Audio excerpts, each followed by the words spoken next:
আজকে আবার একটা খাবারের ভিডিও নিয়ে হাজির হলাম। তো দেখতেই পাচ্ছেন, প্রথমে নিয়ে নিলাম সাদা ভাত। এরপরে সাথে নিয়েছি ঢেঁড়স এবং আলু কুচি করে করা একটা মিক্সড ভাজি। এই ভাজিটা খেতে আমার বেশ ভালো লাগে। আপনারা কারা কারা এই ভাজিটা খেতে পছন্দ করেন কমেন্টে জানাবেন কিন্তু। তো আমি এই যে একটু করে ভাত আর এই ভাজিটা বেশি করে নিয়ে মাখিয়ে খাচ্ছিলাম।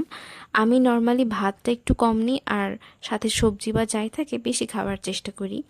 তো এরপরে নিয়ে নিলাম ডাল। এই বাটির এক বাটি ডাল নিয়েছিলাম।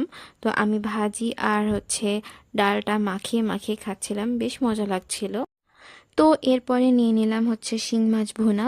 আমার আম্মু এই ভুনা মাছটা অনেক ভালো করে বেশি করে পেঁয়াজ মরিচ দিয়ে একদম সুন্দর মতো কষিয়ে মাছটাকে একটু ভেজে নিয়ে তারপরে এই ভুনাটা করে। এভাবে খেতে দারুণ লাগে।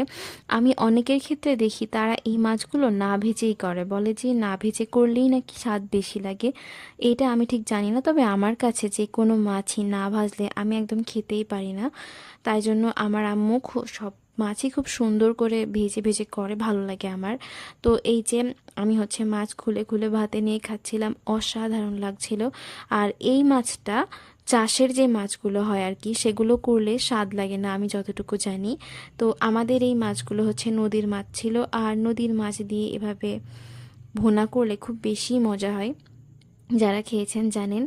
তো এই তো আমার খাওয়া, আজকে দুপুরের খাওয়া এগুলোই ছিল আলহামদুলিল্লাহ। তো আজকের ভিডিওটা এখানেই শেষ। ভালো লাগলে ফলো দিয়ে পাশে থাকবেন। আল্লাহ হাফেজ।